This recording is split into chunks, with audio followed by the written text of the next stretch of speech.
Hello guys, welcome to it's you TV. నేను మీ నందు. రీసెంట్గా ఐబొమ్మకి సంబంధించి రవిని అరెస్ట్ చేశారు తెలంగాణ పోలీసులు. అసలు ఇంత నెట్వర్క్ ఆయన ఎలా నడపగలిగాడు, అసలు దీంట్లో ఇన్వాల్వ్ అయిన వాళ్ళందరూ ఇది ఎలా పాసిబుల్ అయింది అనేది, అసలు తెలంగాణ పోలీసులు ఈ కేసుని ఎలా చేస్ చేశారు, దీనికి సంబంధించి పూర్తి డీటెయిల్స్ మనతో పాటు cyber security forensic lab expert Sandeep Mudarkar garu ఉన్నారు. ఆయనతో మాట్లాడి పూర్తి డీటెయిల్స్ తెలుసుకుందాం. నమస్తే సందీప్ గారు. నమస్తే అండి. నమస్తే సందీప్ గారు, అసలు ఐబొమ్మ ఇష్యూని మీరు ఎలా చూస్తారు? పోలీసులు ఇంత త్వరగా రవిని పట్టుకోవడంపై మీ ఒపీనియన్ ఏంటి? ఇప్పుడు జరిగినటువంటి ఏదైతే ఇది ఇష్యూ స్టేట్ లెవెల్లో కాదండి, ఇది మొత్తం నేషనల్ లెవెల్లో బర్నింగ్ ఇష్యూగా మారడం జరిగింది. బికాజ్ దీంట్లో చాలామంది పెద్ద పెద్ద సెలబ్రిటీస్ అండ్ ఫిలిం ఇండస్ట్రీస్ వాళ్ళు ఇన్వాల్వ్ అయ్యారు కాబట్టి గవర్నమెంట్ అనేది చాలా సీరియస్ తీసుకున్నది. యాక్చువల్లీ ఈ పర్సన్ ఐబొమ్మ అనే వెబ్సైట్ ఒకటే కాకుండా బాపమ్ అని కూడా ఒక వెబ్సైట్ ఉంది. యాక్చువల్లీ చాలామంది తెలియదు, అది కూడా ఒక రిలేటెడ్ టు పైరసీకి సంబంధించిందే. ఈ వెబ్సైట్స్ కూడా అలా ఎన్ని వెబ్సైట్స్ రన్ చేస్తున్నారో మనకు తెలియదు. కాకపోతే దీని ఏంటంటే కొంత ఎక్స్పర్ట్స్ ఉండొచ్చు.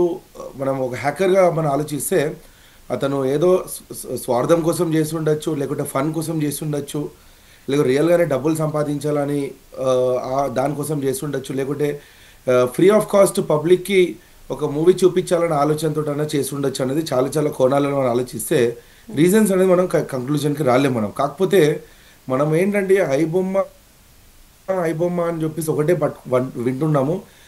అది కాకుండా మనం వేరే క్రైమ్స్ కూడా మనం చూడండి, లైక్ బెట్టింగ్ యాప్స్ ఉండండి, ట్రేడింగ్ ఉండండి, ప్రమోషన్స్, ఇట్లాంటి డిఫరెంట్ ఇన్వెస్ట్మెంట్ ఫ్రాడ్స్ కూడా ఉన్నాయి.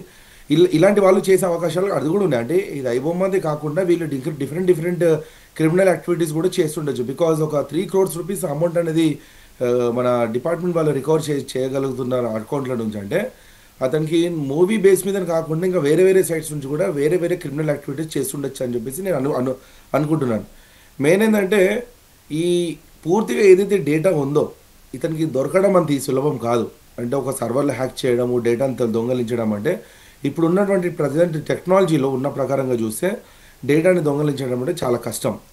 ఏదో అంటెన్లెస్ ఇంట్రూడర్ అంటే ఎవరైనా ఒక మధ్యవర్తి, అది ఫిలిం ఇండస్ట్రీలో ఒక వ్యక్తి ఉండొచ్చు, లేకపోతే ఎవరైతే ఒక అడ్మినిస్ట్రేటర్ ఉంటారో అంటే వెబ్సైట్స్ మెయింటైన్ చేసేవాళ్ళు. కానీ ఇప్పుడు ఫిలిం ఇండస్ట్రీలో వాళ్ళు షూటింగ్ చేసిన తర్వాత ఏవైతే వీడియోస్ ఉంటాయో ఎలా ఎక్కడ స్టోర్ చేస్తారో అది మాకు కూడా తెలియదు, అది చాలా కాన్ఫిడెన్షియల్గా ఉంటుంది. ఇప్పుడు ఒక షూటింగ్ మొత్తం కంప్లీట్ అయిపోయిన తర్వాత, ఎడిటింగ్ మొత్తం కంప్లీట్ అయిపోయిన తర్వాత ఒక మొత్తం వీడియో అనేది ఒకటి 2 hours 3 hours వచ్చేటువంటి వీడియో అతనికి దొరుకుతుందంటే ఇది అతనిదే కాదండి, ఇంకా దాంట్లో ఇంకెవరో ఫిలిం ఇండస్ట్రీస్ ఎవరో కూడా హెల్ప్ చేస్తున్నారు ఖచ్చితంగా. కాబట్టి అతనికి మూవీ రిలీజ్ అవ్వకముందే అతనికి డేటా దొరుకుతుందంటే ఎవరో మధ్యలో ఉన్నటువంటి వ్యక్తులను కూడా మనం అనుమానించాల్సిందే. మనం ఇతను ఒక్కటే మనం బ్లేమ్ చేయలేం. బికాస్ ఈ వర్క్ అనేది ఒక పర్సన్ చేయడం కష్టం, చాలా కష్టం. ఇది వర్క్ చేయాలంటే ఎంతోమంది ఇన్వాల్వ్ అయితే కానీ ఈ వర్క్ చేయడం పాసిబిలిటీస్ ఉండదు. ఎందుకంటే ఒక వెబ్సైట్ మెయింటైన్ చేయాలంటే ఒక పర్సన్ మెయింటైన్ చేయడం హైలీ ఇంపాసిబుల్. దానికి ఒక పెద్ద టీం వర్క్ ఉండాలి. ఆ టీం వర్క్ అనేది ఒక ప్లేస్ నుంచి చేయడం కుదరదు. డిఫరెంట్ స్టేట్స్ నుంచి ఆ వెబ్సైట్ అనేది మేనేజ్ చేస్తుండొచ్చు. బికాజ్ మనకి ఇన్వెస్టిగేషన్లో తెలిసింది ఏంటంటే సో కంట్రీస్ అని చెప్పేసి ఇన్వెస్టిగేషన్లో తెలిసింది. కాకపోతే అదే కంట్రీ కాకుండా ఇంకా వేరే కంట్రీస్ నుంచి కూడా ఆపరేట్ చేస్తుండొచ్చు. కానీ మనం అంత డెప్త్గా దర్యాప్తులోకి ఇంకా వెళ్తున్నారు, ఇప్పుడు తెలుసుకుంటున్నారు కాబట్టి మనం కంక్లూజన్ రాలేము అంత ఈజీగా అతను ఇది మాత్రమేనా. ఇంకో నాకు తెలిసినంత వరకు ఏంటంటే ఇప్పుడు ట్రేడింగ్ అయిన ఉండొచ్చు, ఇన్వెస్ట్మెంట్ ఉండొచ్చు, బెట్టింగ్ ఉండొచ్చు, ఇలాంటి రకరకాలే కూడా మనం తీసుకుంటే అతని దగ్గర 30 లక్షలు, 50 లక్షలు, 60, 70 లక్షల డేటా కూడా అతని దగ్గర ఉండే అవకాశాలు ఉన్నాయి. అంటే ఇప్పుడు ఒక హ్యాకర్ ఎవరైతే ఉన్నాడో పట్టుబట్టాడంటే వాళ్ళ టీం అంత ఈజీగా ఊరుకోరు. ఫస్ట్ ఆఫ్ ఆల్ వీళ్ళు రివెంజ్ కూడా తీసుకుంటారు మళ్ళీ తర్వాత ఖచ్చితంగా. రివెంజ్ తీసుకోవడము ఇంకా చెప్పలేము మనం ఇంకా ఫ్యూచర్లో మనం వీళ్ళు చేయబోతున్నారు, ఏమేమి చూడబోతున్నాం అనేది మనము అంచనా మనము వేయలేము, చాలా చాలా కష్టం. బికాజ్ వాళ్ళ మైండ్ సెట్ అనేది చాలా డిఫరెంట్ ఉంటుంది. ఒక్కొక్కళ్ళ మైండ్ సెట్ డిఫరెంట్ ఉంటుంది. హ్యాకర్స్ మైండ్ సెట్ ఒకటి ఇంతకుముందు నేను చెప్పినట్టుగా ఫన్ కోసం చేయడం కానీ, క్యాజువాలిటీ కోసం, కొంతమంది స్కిల్స్ని టెస్ట్ చేసుకోవడానికి కూడా చేయడం కానీ, కొంత డబ్బులు రియల్గానే ఎర్న్ చేయడానికి, డేటాని వేరే వాళ్ళని నమ్మడానికి, ఇలాంటి రకరకాల రీజన్స్ ఉండొచ్చండి అతను హ్యాక్ చేసి ఉండొచ్చు. కానీ పర్టికులర్ ఏంటంటే అతను ఐబొమ్మనే కాదు, వాళ్ళు వేరే క్రైమ్స్ కూడా చేసి ఉండొచ్చు అండి. బికాజ్ డిజిటల్ అరెస్ట్ కూడా మనం తీసుకోవచ్చు, ట్రేడింగ్. ఎందుకంటే ఐబొమ్మలోనే బెట్టింగ్ యాప్స్ కి సంబంధించిన కొన్ని యాడ్స్ టెలికాస్ట్ అయ్యాయి అని కూడా చెప్తున్నారు కదా. అంటే బెట్టింగ్ ఐబొమ్మ ఓన్లీ పైరసీ మాత్రమే కాకుండా బెట్టింగ్ యాప్స్ ని కూడా వాళ్ళు ప్రమోట్ చేస్తున్నారు కాబట్టి దాంట్లో కూడా వాళ్ళ ఇన్వాల్వ్మెంట్ ఉంది అనుకోవచ్చు. ఉంటుందండి. ఎందుకంటే వీళ్ళకి ఏంటంటే ఓపెన్ చెప్పాలంటే ఎక్కడైనా ఒక డబ్బు మన వాళ్ళకి ఉట్టిగా దొరికింది అనుకోండి, దాన్ని వాళ్ళకి చాలా ఇంట్రెస్టింగ్ ఇంకేదైనా చేద్దామని ఇంకా కొత్త కొత్త ప్లాన్స్ ఉంటే వాళ్ళు వెళ్తారు. కానీ ఎందుకంటే ఒక హ్యాకర్కి చాలా పేషెన్స్ అనేది చాలా ఇంపార్టెంట్. ఆ పేషెన్స్ తోటి అతను ఏమైనా హ్యాక్ చేయగలుగుతున్నాడంటే అతను నెక్స్ట్ ఇంకా టార్గెట్ చాలా పెద్దగా ఉంటుంది. ఒకవేళ అతనికి అంత పేషెన్స్ లేదు, ఒక సైట్ని కానీ ఒక వెబ్సైట్ సిస్టమ్ని హ్యాక్ చేయడానికి హ్యాక్ చేయలేని పరిస్థితులు ఉన్నాడు అనుకోండి, ఒక 10 days అయిపోయింది, 5 days అయిపోయింది, 3 days అయిపోయింది, అయినా కూడా అతను చేయలేకపోతున్నాడు అంటే అతనికి పేషెన్స్ అనేది కొలాప్స్ అయిపోతుంది. కానీ నేను దియో సక్సెస్ అయ్యాడంటే ఇతని స్కిల్స్ ఏమున్నాయో మనకు తెలియదు. Because every hacker has their own skills. ఇప్పుడు ఆ స్కిల్స్ అనేది ఇతని దగ్గర ఏముందో మనకు తెలియదు, కానీ ఫ్యూచర్లో ఖచ్చితంగా తెలుస్తుంది. అండ్ ఇలాంటి వాళ్ళని కూడా గవర్నమెంట్ కూడా వాడుకోవడం జరుగుతుంది. అంత ఈజీగా వదులుకోరు గవర్నమెంట్ కూడా, ఎందుకంటే ఇలాంటి స్కిల్ క్యాండిడేట్స్ అనేది మనకు చాలా చాలా ఇంపార్టెంట్. సో అతను పైరేటెడ్లో సక్సెస్ అయ్యాడంటే నెక్స్ట్ ఖచ్చితంగా వాడు చేసి ఉండొచ్చు, నో డౌట్ ఎట్ ఆల్. అతను ఇంకా ఏదైనా ట్రేడింగ్ ఉండొచ్చు, వేరే వేరే ప్రమోషన్స్ చేసి ఉండొచ్చు, బెట్టింగ్స్ ఉండొచ్చు, యాడ్స్ ఉండొచ్చు, ఇన్వెస్ట్మెంట్ ఫ్రాడ్స్ ఉండొచ్చు, లోన్ డిజిటల్ అరెస్ట్ ఉండొచ్చు. ఇలాంటి వాటిలలో కూడా వాళ్ళు పాల్పడే అవకాశాలు అనేవి చాలా చాలా ఉన్నాయి. అసలు సైబర్ క్రైమ్ వాళ్ళు ఈ వెబ్సైట్ని ఎలా ట్రాక్ చేస్తారు అనుకోవచ్చు సందీప్ గారు? యాక్చువల్లీ ఇది ఎలా ఉంటుందంటే, ఒక వెబ్సైట్ మనం ఇన్వెస్టిగేషన్ చేయాలంటే దానికి చాలా ఓపెన్ సోర్సెస్ టూల్స్ కూడా ఉంటాయి మనకి. అండ్ అదేవిధంగా కొన్ని పెయిడ్ టూల్స్ కూడా ఉంటాయి. అండ్ అదేవిధంగా నోడల్ ఆఫీసర్స్కి కూడా రిక్వెస్ట్లు రేజ్ చేసి కూడా డేటా అనేది తెప్పించడం జరుగుతుంది. ఇప్పుడు మేము ఎన్నో రకరకాల ట్రైనింగ్స్లో మేము ఎక్కువ ఓపెన్ సోర్స్ టూల్ అంటే మనకి ఇంటర్నెట్లో ఏదైతే అవైలబుల్ ఉన్న వెబ్సైట్స్ కానీ టూల్స్ కానీ ఇలాంటివి కూడా వాడుకోవచ్చు అనమాట. అలాంటి దాని ద్వారా కూడా మనకి డేటా రావడం జరుగుతుంది. అండ్ అదే కాకుండా నోడల్ ఆఫీసర్స్ కంటే కన్సర్న్ అథారిటీస్, ఇప్పుడు ఒక ibomma.net ఒక వెబ్సైట్ ఉందండి, www.ibomma.net. ఈ వెబ్సైట్ డొమైన్ని మనం కొనాల్సి వస్తుంది. ఫస్ట్ ఆఫ్ ఆల్ కొనడానికి దాన్ని రిజిస్ట్రేషన్ చేసుకొని పేమెంట్ చేసుకున్న తర్వాత ఆ యాక్సెస్ అనేది మనకు రావడం జరుగుతుంది. సో చాలా సైట్స్ ఉన్నాయి, లైక్ గోడాడీ అని ఉంది, మనకి హోస్టింగర్ ఉంది, ఓకే, name.com అని కొన్ని సైట్స్ ఉంటాయి అనమాట. ఈ సైట్స్ నుంచి మనం కొనుక్కున్న తర్వాత ఆ పర్టికులర్ ibomma.net వెబ్సైట్ ఎక్కడ రిజిస్టర్ అయ్యిందని కొన్ని సైట్స్ ఉన్నాయి మనకి తెలుసుకోవడానికి. అది పబ్లిక్ కూడా యాక్సెస్ ఉంటుంది. దాని ద్వారా కూడా మనం చూసేసి వాళ్ళు తెలుసుకున్న తర్వాత ఆ కన్సర్న్ ఆర్గనైజేషన్ వాళ్ళకి పోలీస్ వాళ్ళు లీగల్గా రిపోర్ట్ చేసి ఆ రిజిస్టర్డ్ డీటెయిల్స్ అన్ని కూడా కలెక్ట్ చేసుకోవడం జరుగుతుంది అనమాట. సో దీని ద్వారా ఏంటంటే ఒక వెబ్సైట్ ద్వారా ఇంకెన్ని సైట్స్ ఉన్నాయి కూడా మనం తెలుసుకోవచ్చు. ఒక పర్టికులర్ వెబ్సైట్ ibomma.net ఒక వెబ్సైట్ మనకు తెలిసింది, ఎగ్జాంపుల్ ఆ వెబ్సైట్ అనేది వేరే కంట్రీలో ఆపరేట్ అవుతుంది. దీంతో పాటు ఇంకేమైనా సైట్స్ ఉన్నాయా లేదా అనేది కూడా మనం తెలుసుకోవచ్చు. ఆ వేరే సైట్స్ ఏవైతే ఉన్నాయో ఇండియా నుంచి యాక్సెస్ అవ్వచ్చు, ఇంకా వేరే నైబరింగ్ కంట్రీస్ నుంచి వేరే కంట్రీస్ నుంచి యాక్సెస్ ఉండొచ్చు.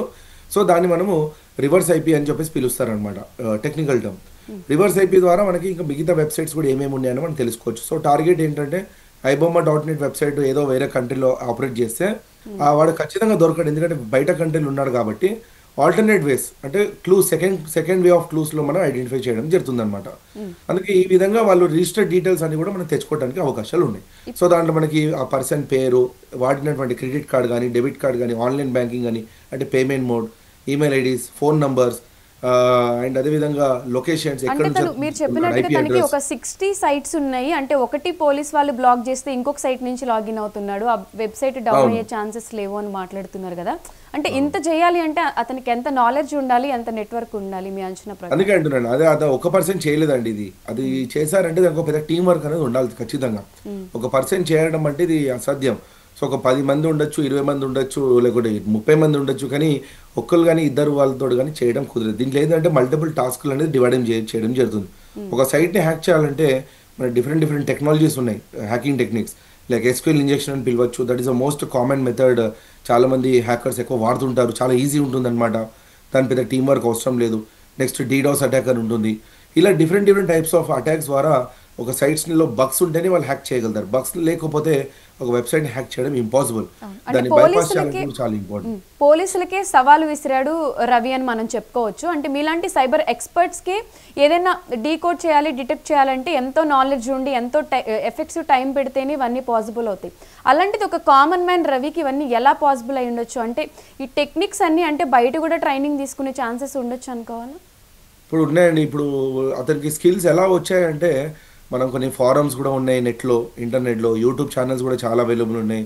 అండ్ ఎన్నో డార్క్ వెబ్ లాగిన్స్ ఉన్నాయి, అక్కడ కూడా మనం నేర్చుకోవడానికి అవకాశం ఉన్నాయి. అండ్ ప్రైవేట్ ఇన్స్టిట్యూషన్స్ కూడా చాలా మంది నేర్పిస్తున్నారు. చాలా చీప్ అమౌంట్ లో 500 రూపీస్, అంటే 1000 రూపీస్, 2000 అలా డిపార్ట్మెంట్ వాళ్ళకే కాకుండా బయట పీపుల్ కి కూడా ఈ నెట్వర్క్ తెలుసుకునే ఛాన్సెస్ ఉంటాయా? ఉంటుందండి ఖచ్చితంగా. వాళ్ళు కూడా తెలుసుకోవచ్చు. ఇప్పుడు ఇప్పుడు దీని గురించి నేను కూడా న్యూస్లో వినడం తోటి నేను కూడా కొంచెం ఇన్ఫర్మేషన్ కలెక్ట్ చేసాం, చూసాం మేము కూడా ఈ సైట్ ఎక్కడికి ఆపరేట్ చేస్తున్నానని. కొన్ని సందర్భాల్లో ఇన్ఫర్మేషన్ దొరుకుతాయి, కొన్ని సందర్భాల్లో ఇన్ఫర్మేషన్స్ దొరకవు అనమాట. సో అతను డిఫరెంట్ సోర్సెస్ నుంచి నాలెడ్జ్ అనేది గెయిన్ చేసి ఉండొచ్చు, లేకపోతే అతను ఇంకెవరైనా ప్రొఫెషనల్స్ నుంచి కూడా నేర్చుకుండొచ్చు, లేకపోతే ఇంటర్నెట్ ద్వారా కూడా, యూట్యూబ్ ద్వారా కూడా నేర్చుకుండొచ్చు. ఎందుకంటే ఒక ఎస్క్యూఎల్ ఇంజెక్షన్ మీద ఒక టాపిక్ మీరు తీసుకున్నారనుకోండి, ఒక 2 to 3 days మీరు కూర్చున్నారంటే మీరు కూడా చేయొచ్చు, దాని పెద్ద మ్యాటర్ కాదు. బికాస్ ఇవన్నీ కూడా క్వైరీస్ ఉంటాయి, దానికి చాలా టూల్స్ ఉంటాయి. జస్ట్ మన యూఆర్ఎల్, ఒక వల్నరబుల్ యూఆర్ఎల్ మనం పెట్టంగానే ఆటోమేటిక్గా అదే వెబ్సైట్ని హ్యాక్ చేస్తుంటుంది అనమాట. ఎన్నో ఏఐ సంబంధించిన టూల్స్ అనేది రావడం జరిగినాయి మార్కెట్లో. ఇలాంటి టూల్స్ ద్వారా కూడా చేసే అవకాశాలు ఉన్నాయి. సందీప్ గారు, అసలు డిఎన్ఎస్ అంటే ఏంటి, దాని గురించి మీరు ఏం చెప్తారు? డొమైన్ నేమ్ సర్వర్ అంటే పర్టికులర్ డొమైన్ కి సంబంధించినటువంటి నేమ్ సర్వర్ ఎక్కడ ఉందనేది మనం తెలుసుకోవచ్చు అనమాట. ఇప్పుడు ఈ వెబ్సైట్ మనం తీసుకుంటే ఇది నేమ్ సర్వర్ వచ్చేసి క్లౌడ్ఫ్లేర్ లో హోస్టెడ్ ఉంది. క్లౌడ్ఫ్లేర్ అంటే ఎవరిది? ఇది అమెజాన్ వెబ్ సర్వీస్. వాళ్ళ దాంట్లో హోస్టేజ్ అనేది చేసి పెట్టారు. కానీ అది ఎక్కడ ఏ కంట్రీ అనేది మనం చెప్పలేము. బికాజ్ ఇండియాలో ఉండే మన రష్యన్ సర్వర్ కూడా మనం కొనొచ్చు, రష్యాలో ఉండే పాకిస్తాన్ సర్వర్ కొనొచ్చు. సో ఏ కంట్రీలు అంటే ఆ కంట్రీ సర్వర్స్ అని మనం కొనడానికి అవకాశం ఉంటుంది. బికాజ్ ఇవన్నీ కూడా ఏంటంటే ఈ పర్టికులర్ కంట్రీలోనే రిస్ట్రిక్షన్స్ అనేది అట్లా ఉండవు అనమాట. నేను ఏ సర్వర్ అయినా ఏ కంట్రీ దగ్గర నేను ఎక్కడికి వెళ్ళినా కొనడానికి అవకాశం ఉంటుంది. సో అలా ఈ అమెజాన్ వెబ్ సర్వీస్ ఏదైతే క్లౌడ్ఫ్లేర్ సంబంధించినటువంటి AWS సర్వర్ ఉందో ఆ సర్వర్ మీద అతను హోస్ట్ చేయడం జరుగుతుంది అనమాట. దాన్ని డిఎన్ఎస్ అని మనం పిలుస్తాం, డొమైన్ నేమ్ సర్వర్. సో ఇంతకుముందు నేను చెప్పినట్టు కొన్ని ఓపెన్ సోర్స్ వెబ్సైట్స్ ఉంటాయి. ఆ ఓపెన్ సోర్స్ వెబ్సైట్ లాంటి వెబ్సైట్స్ ద్వారా కూడా మనం తెలుసుకోవడం అవకాశం ఉంటుంది. ఇప్పుడు ఆ వెబ్సైట్స్ అన్ని నేను రివీల్ చేయలేను, బికాస్ అవి చాలా కాన్ఫిడెన్షియల్. కాబట్టి ఈ వీడియో చూసిన వాళ్ళందరూ కూడా వెబ్సైట్స్ని ఓపెన్ చేసి వాళ్ళు గవర్నమెంట్ సైట్స్ ఎంటర్ చేయడం, స్కూల్స్ కాలేజ్ సైట్స్ ఎంటర్ చేయడం, న్యూస్ ఛానల్ సైట్స్ ఎంటర్ చేయడం, ఇవన్నీ కూడా ఎంటర్ చేయడం తోటి వాళ్ళకి తెలిసిపోతుంది అనమాట ఈ వెబ్సైట్ ఎప్పుడు క్రియేట్ చేశారు, ఏ డేట్ నాడు క్రియేట్ చేశారు, లాస్ట్ అప్డేట్ ఎప్పుడు జరిగింది, ఇంకా దీంతో పాటు ఇంకేమేమి సైట్స్ ఉన్నాయి, అండ్ ఇది ఎక్కడ రిజిస్టర్ చేసి ఉంది డిఎన్ఎస్, ఈ డొమైన్ పర్టికులర్ డొమైన్, ఇవన్నీ కూడా మనకి తెలిసే అవకాశం లేదు. దీంట్లో ఒఫిషియల్గా తెలుసుకోవచ్చు, అన్అఫిషియల్ కూడా తెలుసుకోవచ్చు. అన్అఫిషియల్ అంటే open source which was available on internet. Like for example అండి, మీకు ఒక ఎగ్జాంపుల్ ఇస్తాను.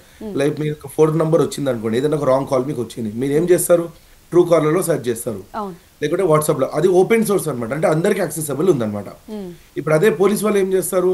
ఒక ఫోన్ నెంబర్ది డేటా కావాలంటే వాళ్ళు లీగల్గా నోటీస్ పెట్టాల్సి వస్తుంది. ఎవరికి? సర్వీస్ ప్రొవైడర్కి నోటీస్ పెట్టాల్సి వస్తుంది అనమాట.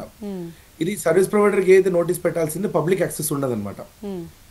అది ఓపెన్ సోర్స్ అని పిలువ. ఓన్లీ లీగల్ ఆథరైజ్డ్ ఆఫీసర్స్ మాత్రమే, కన్సర్న్ ఇన్వెస్టిగేషన్ ఆఫీసర్స్కి మాత్రమే యాక్సెస్ అనేది ఉండడం జరుగుతుంది. కాబట్టి ఇలాంటి ఓపెన్ సోర్స్ ద్వారా కూడా ఎవరంటే వాళ్ళు తెలుసుకోవడానికి పాసిబిలిటీస్ ఉన్నాయి. ఓకే, అసలు ఈ విపిఎన్ అంటే ఏంటి సందీప్ గారు? అండ్ విపిఎన్ యూజ్ చేసిన వాళ్ళని ఎలా ట్రాక్ చేస్తారో అసలు చేయగలరా? యాక్చువల్లీ విపిఎన్ అనేది దీని మీనింగ్ ఏంటంటే వర్చువల్ ప్రైవేట్ నెట్వర్క్. ఇది విపిఎన్ అనేది మనం ఇల్లీగల్ అని చెప్పలేము, లీగల్ అని చెప్పలేము. బికాజ్ ఒక యాజ్ ఏ కంప్యూటర్ యూజర్గా నా కంప్యూటర్ నేను ప్రొటెక్ట్ చేసుకోవాలా, హ్యాకర్స్ నుంచి నేను కాపాడుకోవాలా, నా డేటాని కాపాడుకోవాలంటే నేను విపిఎన్ సాఫ్ట్వేర్ నేను ఖచ్చితంగా వాడాల్సి వస్తుంది అనమాట. అది నా సెల్ఫ్ ప్రొటెక్షన్. అదేవిధంగా అదే విపిఎన్ టెక్నిక్ మనం ఒక క్రిమినల్ యాక్టివిటీ కమిట్ చేసేటప్పుడు కూడా విపిఎన్ అనేది వాడుకోవచ్చు. ఎందుకంటే హ్యాకర్స్కి మనం ఎలా అయితే కన్ఫ్యూజన్ క్రియేట్ చేస్తున్నామో మన పర్సనల్ కంప్యూటర్ని ప్రొటెక్ట్ చేసుకోవడానికి, సేమ్ అదే విధంగా సైబర్ క్రిమినల్స్ కూడా పోలీస్ వాళ్ళ నుంచి కాపాడుకోవడానికి విపిఎన్ అనేది వాడడం జరుగుతుంది. So virtual private network VPN and proxies అని కూడా ఉన్నాయి. దీనికి ప్రాక్సీస్ అని కూడా పిలుస్తుంటారు, విపిఎన్స్ అని కూడా పిలుస్తుంటారు. ఎప్పుడైతే ప్రాక్సీస్ విపిఎన్ ఇవన్నీ ఒకటే దానికి చెందినవా? అన్ని ఒకటే కేటగిరీస్ కిందకి వస్తాయండి. కాకపోతే దీంట్లో యూసేజ్ అనేది డిఫరెంట్ మెథడ్స్ లో యూసేజ్ అనేది జరుగుతుంది అనమాట. సో ఆ పర్టికులర్ పర్సన్ ఎవరైతే విపిఎన్ వాడుతున్నాడో, ఇప్పుడు సపోజ్ నేను జియో కనెక్షన్ వాడుతున్నాను ప్రెసెంట్, నా ఎగ్జాంపుల్ నా ఐపీ అడ్రస్ 100 అనుకుందాం. ఇప్పుడు 100 ఐపీ అడ్రస్ తోటి నేను యాక్సెస్ చేస్తాను అనుకోండి, పోలీస్ వాళ్ళని ఈజీగా పట్టుకోవచ్చు. సో నేను ఏం చేస్తానంటే విపిఎన్ సాఫ్ట్వేర్ వాడి 100 నుంచి నేను 300కి 400కి నా ఐపీని అనేది మార్చుకోవడం జరుగుతుంది అనమాట. ఇది జస్ట్ ఎట్లాంటి చైన్ స్నాచింగ్ లాగా. ఒక చైన్ స్నాచింగ్ చేయాలంటే వాడు ఏం చేస్తాడు? ప్లేన్ సర్ఫేస్ ఫేస్నే వాడు పెట్టుకొని స్నాచింగ్ చేయడు. ఎందుకంటే ఆ విధంగా స్నాచింగ్ చేస్తే సీసీటీవీ ఫుటేజ్లో వాడి ఫేస్ పడిపోతుంది. కాబట్టి వాడు ఏం చేస్తాడు? మాస్క్ అని పెట్టుకోవడం జరుగుతుంది. మంకీ క్యాప్ కానీ, కర్చీప్ కానీ, హెల్మెట్ కానీ పెట్టుకుంటాడు. సేమ్ అదే విధంగా దీంట్లో కూడా విపిఎన్ దాన్ని ఇదే ఎగ్జాంపుల్ తోటి మనం చెప్పిన ఉంటే, అతను ఏంటంటే అతను ఐపీని మార్చుకోవడానికి, హైడ్ చేసుకోవడానికి, హ్యాకర్స్ నుంచి ప్రొటెక్ట్ చేసుకోవడానికి విపిఎన్ సాఫ్ట్వేర్ అనేది వాడుకోవడం జరుగుతుంది. అదే కాకుండా టార్ బ్రౌజర్ కూడా వాడచ్చు. అతను టార్ బ్రౌజర్ కూడా వాడాడు అనుకోండి, ఇంకా మనకు కష్టం అయిపోతుంది. విపిఎన్ ఏముంటుందంటే ఒక ఐపీ నుంచి ఇంకో ఐపీకి మార్చుకుంటున్నాం, అంటే original to fake. Okay. But Tor browser ఏంటంటే original to 3 types of fake IP addresses అనేది డిస్ప్లే అవుతుంది అనమాట. త్రీ ఫేక్ ఐపీ అడ్రస్లు డిస్ప్లే అవుతాయి. కాబట్టి ఈ టార్ బ్రౌజర్స్ ద్వారా ఒకవేళ క్రిమినల్స్ వాడుకున్నారనుకోండి, కొంచెం మనకి పట్టుకోవడానికి ఇబ్బంది అవుతుంది. కాకపోతే VPNలో వాళ్ళు ఒకవేళ వాడినా కూడా కొన్ని మనకి పాజిటివ్ ఛాన్సెస్ ఉన్నాయి, వాళ్ళని ట్రేస్ చేయడానికి అవకాశాలు ఉన్నాయి. సో అందుకే ఈ VPN వాడినా కూడా ఎప్పుడు కూడా మనం అనుకోవద్దు మనం సేఫ్ ఉన్నామని చెప్పేసి. దాని ద్వారా కూడా ట్రేస్ చేసే అవకాశాలు ఉన్నాయి. మాలాంటి ఎక్స్పర్ట్స్ కూడా ఉన్నారు డిపార్ట్మెంట్ తోటి వర్క్ చేయడానికి. ఎన్నో కేసెస్ కూడా మేము కూడా ఒఫీషియల్గా డీల్ చేస్తుంటాం కాబట్టి VPN కేసెస్ క్రాక్ చేసిన రోజులు కూడా ఉన్నాయి. VPN వాడినంత మాత్రాన అతను 100% పోలీస్ వాళ్ళ నుంచి తప్పించుకుంటాడు, ఖచ్చితంగా అతను సేఫ్ ఉంటాడని మనం అనుకోలేము అలా. సో కాబట్టి VPNని కూడా బైపాస్ చేసే టెక్నిక్స్ అనేవి చాలా ఉన్నాయి. కాకపోతే టెక్నిక్స్ అన్ని కూడా మనం రివీల్ చేయలేమండి, because this all are should be maintained confidential as per the DPDP Act 2023. Okay. So ఇప్పుడు సినిమా ఇండస్ట్రీ నుంచి వచ్చిన మాట ఏంటి అంటే, సో ఈ రవి ఈ ఐబొమ్మ పెట్టి పైరసీ చేయడం వల్ల 20,000 కోట్లు ఇండస్ట్రీకి లాస్ అన్నారు. ఇండస్ట్రీ లాస్ పక్కన పెడితే ఇప్పుడు 50,000 మంది డేటా మొత్తం రవి దగ్గర ఉంది అని చెప్పి మాట్లాడుతున్నారు. ఈ డేటా అంతా బయటకు వస్తే నిజంగానే పర్సనల్ ఫొటోస్ దగ్గర నుంచి బ్యాంక్ అకౌంట్స్ మిగతా డీటెయిల్స్ అన్నీ కూడా థర్డ్ పార్టీకి అమ్మేసే ఛాన్సెస్ ఉన్నాయి అంటున్నారు. దీంట్లో నిజం ఎంత అనుకోవచ్చు? ఇప్పుడు చూడండి, జనరల్గా ఇప్పుడు ఖచ్చితంగా వాళ్ళ దగ్గర ఏం డేటా ఉందని మనకు తెలీదు. 50 లక్షలు అంటున్నారు, 30 లక్షలు, okay, what ever data is data by end of the day. ఇప్పుడు ఆ డేటా, ఇప్పుడు ఐబొమ్మ ఏంటంటే ఒక సామాన్య ప్రజలకి మూవీ అనేది ఫ్రీగా చూపించాలా, అదే నా ఇంటెన్షన్. అందుకే నేను ఈ విధంగా చేశానని అది స్టేట్మెంట్ అనేది ఇవ్వడం జరిగింది. ఆల్రెడీ ఒక హ్యాకర్స్ మాస్కులతోటి వీడియో రిలీజ్ చేయడం చేశారు. అది ఎంతవరకు కరెక్టో ఎంతవరకు రాంగ్ అది కూడా మనం చెప్పలేము. ఫిలిం ఇండస్ట్రీస్ వాళ్ళు ఏంటంటే వాళ్ళ రేట్స్ బాగా పెంచడం కానీ, స్నాక్స్ కూడా రేట్స్ బాగా పెంచడం కానీ, అవుట్ సైడ్ ఫుడ్స్ అలో చేయకపోవడం కానీ, అండ్ OTT ప్లాట్ఫామ్స్ కూడా కొనే పరిస్థితి లేకపోవడం కానీ, ఇవన్నీ రీజన్స్ తోటి చేశారని చెప్పేసి అతను అంటున్నాడు. ఇప్పుడు ఆ డేటా అనేది సామాన్య ప్రజల డేటానా, లేకపోతే ఒక పెద్ద పెద్ద సెలబ్రిటీస్ వాళ్ళ డేటానా, పొలిటీషియన్స్ వాళ్ళ డేటానా మనకు తెలియదు. అది క్లారిఫికేషన్ లేదు. ఇప్పుడైనా పబ్లిక్కే సహాయం చేయాలా ఆ ఉద్దేశంతో అతను ఒకవేళ ఈ మూవీస్ని థియేటర్లో రిలీజ్ అవ్వకముందు అతను రిలీజ్ చేస్తున్నానంటే, నాకు తెలిసినంత మాత్రాన పబ్లిక్ డేటాను వాడు లీక్ చేయడం అతని దగ్గర ఉండకపోవచ్చు కూడా. పబ్లిక్ డేటా ఉండకపోవచ్చు, maximum it won't be there. ఒకవేళ ఉన్నా కూడా అతను బయట లీక్ చేయడం, అది బై మిస్టేక్గా ఏదో నేను తెలియక పైరేటెడ్ సైట్ ఓపెన్ చేసి నేను పైరేటెడ్ మూవీ వాచ్ చేసేటప్పుడు ఆ సైట్లో నా కంప్యూటర్ ఒకవేళ హ్యాక్ అయిపోయినా కూడా, ఎందుకంటే హ్యాక్ అయ్యే అవకాశాలు ఉన్నాయి. పైరేటెడ్ అంటేనే థ్రెట్ అనమాట, అది లైసెన్స్ కాదు. పైరేటెడ్ అంటేనే అది డేంజరస్. సో ఎప్పుడైతే నేను ఒక ఐబొమ్మ సైట్ ఓపెన్ చేయగానే నా డేటా అనేటువంటి వెళ్ళిపోయినా కూడా అతను డబ్బులు అవసరం ఉంటే వాడు ఖచ్చితంగా నన్ను బ్లాక్మెయిల్ చేయొచ్చు. ఒకవేళ అతను ఒక పబ్లిక్ ఇంటెన్షన్లో వాడు చేశాడంటే ఓకే, చేయకపోవచ్చు. కానీ పెద్ద పెద్ద సెలబ్రిటీస్ ఉండొచ్చు, ఫిలిం ఇండస్ట్రీ యాక్టర్స్ ఉండొచ్చు, లేకపోతే పొలిటీషియన్స్ ఉండొచ్చు, ఇంకెవరిదైనా ఉండొచ్చు, పెద్ద పెద్ద వాళ్ళదైతే ఖచ్చితంగా వాళ్ళు లీక్ చేసే అవకాశాలు అయితే చాలా చాలా ఉన్నాయి. సో కావాల్సిన జాగ్రత్తలు ఇప్పుడు తీసుకోవడానికి అవకాశం లేదు. ఎందుకంటే ఒకసారి డేటాను లీక్ అయిపోయిందంటే పోయినట్టే, దాన్ని మనము రాబట్టుకోలేము. అంటే ఇప్పుడు మీరు చెప్పినట్టు సెక్యూరిటీ పర్పస్ కొన్ని చేంజెస్ చెప్తూ ఉంటారు. అలా ఇప్పుడు పాస్వర్డ్లు మార్చుకుని అలా చేంజెస్ చేసే ఛాన్సెస్ ఏముండవా? చేసుకోవాలండి, ఖచ్చితంగా చేసుకోవాలి. ఎందుకంటే ఇప్పుడు నేను ఒక సాఫ్ట్వేర్ ఎంప్లాయీ అనుకుందాము. నేను ఇప్పుడు ఒక థియేటర్కి వెళ్ళి మూవీ చూసే పరిస్థితులు లేను, నాకు టైం లేదు అంతవరకు. సో నేను OTT ప్లాట్ఫామ్లో చూసుకునే వాళ్ళు చూసుకుంటారు, లేదంటే కొంతమంది ఐబొమ్మ వెబ్సైట్ ఓపెన్ చేసి వాళ్ళు చూస్తారు. ఇప్పుడు అదే ఏదైతే క్రోమ్ బ్రౌజర్ వాడారో వెబ్సైట్ ఓపెన్ చేయడానికి, దాంట్లో వాళ్ళు బ్యాంకింగ్ సంబంధించినటువంటి సైట్స్ ఓపెన్ చేసి ఉండొచ్చు, సోషల్ మీడియా ప్లాట్ఫామ్స్ ఓపెన్ చేసి ఉండొచ్చు, వాట్సాప్ వెబ్ ఓపెన్ చేసి ఉండొచ్చు, ఇంకా ఏదైనా ఓపెన్ చేసి ఉండొచ్చు. దీనికి సంబంధించినటువంటి పూర్తి యూజర్ నేమ్స్ అండ్ పాస్వర్డ్స్ కూడా వాళ్ళ దగ్గర ఉండే అవకాశాలు ఉన్నాయి. కాబట్టి ఒక నార్మల్ యూజర్గా అతను సేఫ్ గార్డ్ అవ్వాలంటే, అతను రియలైజ్ అవ్వాలా నేను ఏమేమి సైట్స్ అసలు ఓపెన్ చేశాను, ఇవన్నీ కూడా నేను పాస్వర్డ్స్ మార్చుకుంటే బెటర్ అని చెప్పేసి పాస్వర్డ్ మార్చుకుంటే చాలా చాలా బెటర్. బికాజ్ ఇవాళ కాకపోయినా ఆ డేటా ఇంకెవరెవరికి అమ్ముకున్నారో వాళ్ళకి తెలియదు. అంటే ఉట్టి వాళ్ళ దగ్గరనే స్టోర్ చేసుకున్నాను కాదు, మార్కెటింగ్ ఏజెన్సీస్ వాళ్ళు కూడా అమ్మొచ్చు, వాళ్ళు ఇంకా డార్క్ వెబ్లో కూడా అమ్మొచ్చు, వాళ్ళు డేటా బ్రీచ్లో అక్కడ ఎక్కడైనా స్టోర్ చేసి ఉండొచ్చు, సైబర్ క్రిమినల్స్ కూడా దాన్ని డౌన్లోడ్ చేసుకుండొచ్చు, మనకి ఎనీ మూమెంట్ రాంగ్ కాల్స్ రావచ్చు. కాబట్టి మనం ఏంటంటే జాగ్రత్త పడాలంటే ఇమీడియట్గా పాస్వర్డ్స్ మార్చుకోవడం కానీ, అండ్ అదే ఏదైనా ప్రైవేట్ డేటా ఉంటే అలాంటి కంప్యూటర్లో పెట్టుకోకుండా డిలీట్ చేయడం కానీ, ఇలాంటివన్నీ కూడా ప్రికాషన్స్ అనేది ఒక జనరల్ యూజర్గా ఖచ్చితంగా చేయాల్సిందే. లేకపోతే అనవసరంగా పబ్లిక్ కూడా సఫర్ అయ్యే అవకాశాలు ఉన్నాయి. అసలు ఈ కేసుకి సంబంధించి రవికి ఎటువంటి శిక్షలు పడే ఛాన్సెస్ ఉంటాయి సందీప్ గారు, ఏమైనా చెప్పగలరా? ఇప్పుడు అది మనము చెప్పలేమండి, ఎందుకంటే ఇప్పుడు ప్రజెంట్ ఇప్పుడు ఇన్వెస్టిగేషన్ అనేది జరుగుతుంది. అతను హార్డ్ డిస్క్లు ఉండొచ్చు, డిఫరెంట్ సైట్స్ కానీ సర్వర్స్ కానీ, అతను మైండ్ సెట్లో ఏముందో మనకు తెలియదు, అతను ఇంకేమేమి స్టోర్ చేసుకోబెట్టుకున్నాడు, ఏమేమి రివీల్ చేయట్లేదు, ఇవన్నీ కూడా ఏంటంటే దర్యాప్తులో మొత్తం తెలుస్తుంది కాబట్టి దాని తర్వాత అనేది కంక్లూజన్కి వస్తుంది. ఇప్పుడైతే ప్రస్తుతానికి ఇది చీటింగ్ కిందకే వస్తుంది కంప్లీట్గా. కానీ దీంతో పాటు ఇంకేమేమి సెక్షన్స్ వస్తాయి అనేది ఎలాంటి శిక్ష పడుతుంది అనేది మనం చెప్పలేము ఇప్పుడే. అంటే కామన్ పీపుల్ అందరూ కూడా మిడిల్ క్లాస్ పీపుల్ కి మా దేవుడు రవి అని చెప్పి చాలా మంది కమెంట్స్ పెడుతున్నారు. అంటే సినిమా వరకే వాళ్ళు ఆలోచిస్తున్నారు తప్ప పర్సనల్వి ఏమేమి డేటా లీక్ అయింది, తను ఏదైతే ఇప్పుడు బెట్టింగ్ యాప్లు ఇవన్నీ ఆడి దాంట్లో డబ్బులు పోగొట్టుకున్న వాళ్ళు ఎంతమంది, ప్రాణాలు పోగొట్టుకున్న వాళ్ళు ఎంతమంది, ఆ పాయింట్ ఆఫ్ వ్యూలో కూడా జనాలు ఆలోచించాల్సిన సమయం వచ్చిందని అనుకోవచ్చు కదా మనం. ఉంది కానీ వాళ్ళంత మైండ్ సెట్ అంత టెక్నికల్గా వాళ్ళు ఆలోచించారు కదండి. వాళ్ళు ఏదో మూవీ వస్తుంది, మూవీస్ జస్ట్ అండ్ ఎంటర్టైన్మెంట్, దాంతో మనకి ఏం రాదు. జస్ట్ ఒక మైండ్ రిఫ్రెష్మెంట్, పాటలు ఎందుకు వింటాం, ఒక mind refreshment, that is just and entertainment. By end of the day దాని మూలంగా మన లైఫ్ కూడా స్పాయిల్ అవుతుంది అనేది రియలైజ్ అవ్వట్లేదు. ఇప్పుడు కూడా జనాలు ఇంకా ఆలోచించట్లేదు ఆ పాయింట్ ఆఫ్ వ్యూలో. కాబట్టి దీని మీద కూడా జనాలు కూడా అసలు what is right what is wrong అనేది తెలుసుకునే పరిస్థితులు లేరు. ఫస్ట్ ఆఫ్ ఆల్ జనాలు అనేది రియలైజ్ అవ్వాలి. బట్ గవర్నమెంట్ ఎంత చెప్పినా, ఎన్ని అవేర్నెస్ ప్రోగ్రామ్లు కండక్ట్ చేసినా, మీలాంటి మీడియా వాళ్ళు ఎన్నిసార్లు అవేర్నెస్ ప్రోగ్రామ్స్ కండక్ట్ చేసినా, మాలాంటి వాళ్ళు ఎన్నిసార్లు చెప్పినా వాళ్ళు ఎవరు కూడా పట్టించుకోరు. విక్టిమ్స్ అయ్యేంత వరకు వాళ్ళు రియలైజ్ అవ్వరండి. విక్టిమ్స్ అవుతేనే వాళ్ళకి తెలుస్తుంది దీని అసలు ఏంటి అసలు అనేది రియలైజ్ అవ్వగలుగుతారు. కాబట్టి వీళ్ళు ఆ పాయింట్ ఆఫ్ వ్యూ ఆలోచించారు కాబట్టి అది మన చేతిలో లేదు. Self realization is very very important. ఆ రియలైజేషన్ కూడా చేసుకునే పరిస్థితి లేకపోతే we can't do anything. And రీసెంట్గా ఈ సైబర్ క్రైమ్స్ చాలా ఎక్కువ అవుతున్నాయి కాబట్టి అసలు నార్మల్ పీపుల్ ఎలా అలర్ట్గా ఉండాలి, ఏం చేయాలనేది ఇప్పుడున్న యంగర్ జనరేషన్కి ఏం చెప్తారు సందీప్ గారు? ఏం లేదండి, ఇప్పుడు అటాక్స్ అనేది బాగా పెరిగిపోతున్నాయి. కొత్త సైబర్ క్రైమ్స్ అనేది రిజిస్టర్ అవుతున్నాయి. కొత్త క్రైమ్స్ మనం చూస్తున్నాము. చాలా క్రైమ్స్ ఆటోమేటెడ్ క్రైమ్స్ అయిపోయాయి. మొత్తం ఏఐ బేస్డ్ క్రైమ్స్ జరుగుతున్నాయి.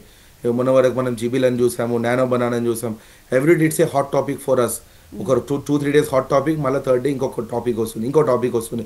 ఇవన్నీ జరుగుతూనే ఉంటాయి. దీన్ని ఆపడం కష్టం. కాబట్టి ఒక జనరల్ యూజర్గా మనం ఇంటర్నెట్ వాడుతున్నామంటే, ఒక స్మార్ట్ ఫోన్ వాడుతున్నామంటే మనం జాగ్రత్త పడాలంటే దానికి కావాల్సిన విధంగా ప్రాపర్గా దానికి సంబంధించినటువంటి వీడియోస్ చూడడం కానీ, ట్రైనింగ్ తీసుకోవడం కానీ, self training to protect our self from the attacks, hackers నుంచి మనం కాపాడుకోవాలంటే కొంచెం ట్రైనింగ్స్ మీద కూడా ఖచ్చితంగా ఫోకస్ చేయాలి. కొన్ని సర్టిఫికేషన్స్ అనేది ఖచ్చితంగా చేయాలి.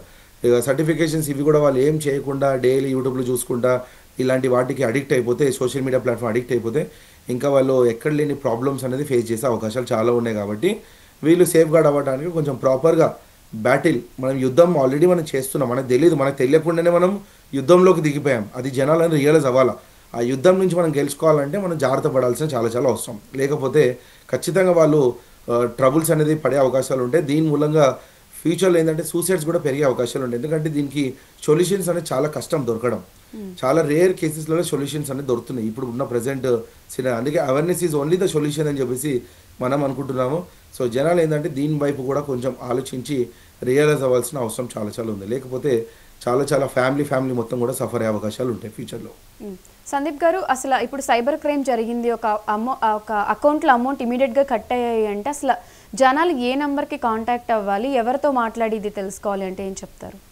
జనరల్గా ఏంటంటే ఇప్పుడు any type of cyber crime మీరు తీసుకోండి, అది ఒక ఫైనాన్షియల్ ఫ్రాడ్ ఉండనివ్వండి, హరాస్మెంట్ ఉండనివ్వండి, లేకపోతే సోషల్ మీడియా వెబ్సైట్స్ హ్యాక్ అవ్వడం కానీ, సైట్స్గా హ్యాక్ అవ్వడం, ఏది ఉన్నా కూడా మనకు డిజిటల్ అరెస్ట్ ఇలాంటి ఏది జరిగినా కూడా మన గవర్నమెంట్ ఒక వెబ్సైట్ అనేది ఇవ్వడం జరుగుతుంది, www.cybercrime.gov.in. లేకపోతే అది డైరెక్ట్గా మనం సైట్ ఓపెన్ చేసి మనం రిజిస్టర్ చేసుకోవచ్చు. లేదు అంటే మీరు కస్టమర్ కేర్ సర్వీసెస్ లైక్ 1930 ఏదైతే ఉంటుందో 1930 కూడా మనం డైల్ చేసి రిపోర్ట్ చేయొచ్చు. ఒకవేళ కాల్ చేసినప్పుడు మనకి రెగ్యులర్గా బిజీ వస్తుంది అనుకోండి, మీరు డైరెక్ట్గా cybercrime.gov.in వెబ్సైట్స్ కూడా వెళ్ళి కూడా రిజిస్టర్ చేయొచ్చు అనమాట కంప్లైంట్. ఫిజికల్ కూడా వెళ్ళి కూడా మన సైబర్ క్రైమ్స్ కూడా రిపోర్ట్ చేయొచ్చు. సో ఆ విధంగా మనకి ఈ ప్రొవిజన్ అనేది గవర్నమెంట్ అనేది ఇస్తుంది. కానీ ఈ 1930 ఉందని కూడా చాలా మందికి తెలియదు. ఎన్ని విధాలుగా సెలబ్రిటీస్ ద్వారా కానీ, డిఫరెంట్ అవేర్నెస్ ప్రోగ్రామ్స్లో కానీ పబ్లిక్కి అవగాహన కల్పించాలని చెప్పేసి 1930 పెద్ద బ్యానర్స్ పెట్టినా కూడా people are not interested to see what is this number about. వాళ్ళ ఫిలిం ఇండస్ట్రీ ఫోటో పెట్టారా, ఓకే ఇప్పుడు ఈ సినిమా రిలీజ్ అవుతుందా, ఆడియో లాంచ్ అవుతుందా, దానికోసం టికెట్ల కోసం ఫైట్ చేసుకోవడం, ప్రాణాల వరకు తెచ్చుకోవడం, ఇదే వాళ్ళకి కావాలా. కాబట్టి ఇది మన కప్ ఆఫ్ టీ కాదండి, ఇది మన లైఫ్ స్టైల్ కాదు. Profession is profession, entertainment is entertainment. దానికి పెట్టాలా, రెండింటిని కలపకూడదు. లేకపోతే మీరు 1930 కాల్ చేయండి, cybercrime.gov.in విజిట్ చేయండి, మీరు సైబర్ క్రైమ్స్ కూడా వెళ్ళండి. ఇటువంటి వాటికి ప్రాబ్లమ్స్కి సొల్యూషన్ తీయాలంటే ఇవన్నీ కూడా టైం బీయింగ్ ప్రాసెస్. ఇప్పుడు మీరు ఇతను కూడా అరెస్ట్ చేయడానికి కూడా ఆల్మోస్ట్ 1 month టైం పడ్డది అనుకుంటున్నాను నాకు తెలిసినంత వరకు. ఇప్పుడు ఈ ప్రాసెస్ మళ్ళీ అన్ని ఇన్వెస్టిగేషన్ చేయడానికి ఇదంతా కూడా ఇంకా టైం పడుతుంది అనుకోవచ్చు. టైం పడుతుంది, ఖచ్చితంగా టైం పడుతుంది. బికాజ్ ఆయన ద్వారా ఇంకేమేమి ఇన్ఫర్మేషన్స్ రాబడతాడో మనకు తెలియదు. ఇప్పుడు ఆల్రెడీ మనకి అప్పుడు సివి ఆనంద్ సార్ ఉన్నప్పుడు దానికి సంబంధించినటువంటి ఐబొమ్మ గురించి డిస్కస్ చేయడం జరిగింది. ఇప్పుడు సార్ వచ్చి సజ్జనేర్ సార్ వచ్చి కూడా ఆల్మోస్ట్ ఒక 20-25 డేస్ పైన అయిపోయింది. 1 మంత్ దీనికే టైం పడ్డది అదని పట్టుకోవడానికి. ఒకసారి ఆలోచించండి ఎంత కృషి చేస్తున్నారు వాళ్ళు అన్ని విధాలుగా. కాబట్టి జనాలు అనేది రియలైజ్ అవ్వాలా, అప్రమత్తం అవ్వాల్సిన అవసరం చాలా ఉందండి. ఇదంతా ఏంటంటే మన లైఫ్కి సంబంధం లేదు. This is not our cup of tea. మన లైఫ్ ఏంటి, మనం ఏం సంపాదిస్తున్నాం దానికి తగ్గట్టుగా మన లైఫ్ ఎంజాయ్ చేయాలి అంతే. ఎక్కువ డబ్బుకు అడిక్ట్ అవి దొంగతనాల వైపు ఆలోచించి ఏదో ఫ్యాషన్ కోసం అని చెప్పి కొంతమంది క్రైమ్స్ కమిట్ చేయడం, ఫేక్ ప్రొఫైల్ క్రియేట్ చేసి బ్లాక్మెయిల్ చేయడం, హరాస్మెంట్ చేయడం, స్టూడెంట్స్ కూడా మీమ్స్ క్రియేట్ చేయడం, ఫ్యాకల్టీస్ని ఏడిపించడం, ప్రిన్సిపాల్స్ ఏడిపించడం, ఇలాంటి ఎన్నో జరుగుతున్నాయి. ఇవన్నిటి వాటి నుంచి ఎవరు కూడా అంత ఈజీ తప్పుకోలేరంటే అనవసరంగా లైఫ్స్ అనేది స్పాయిల్ అయిపోతాయి. Anyone who ever is the victim of cyber crimes just dial 1930 or visit cybercrime.gov.in. That is very important. Thank you, Sandeep Garu. Thank you so much for the information.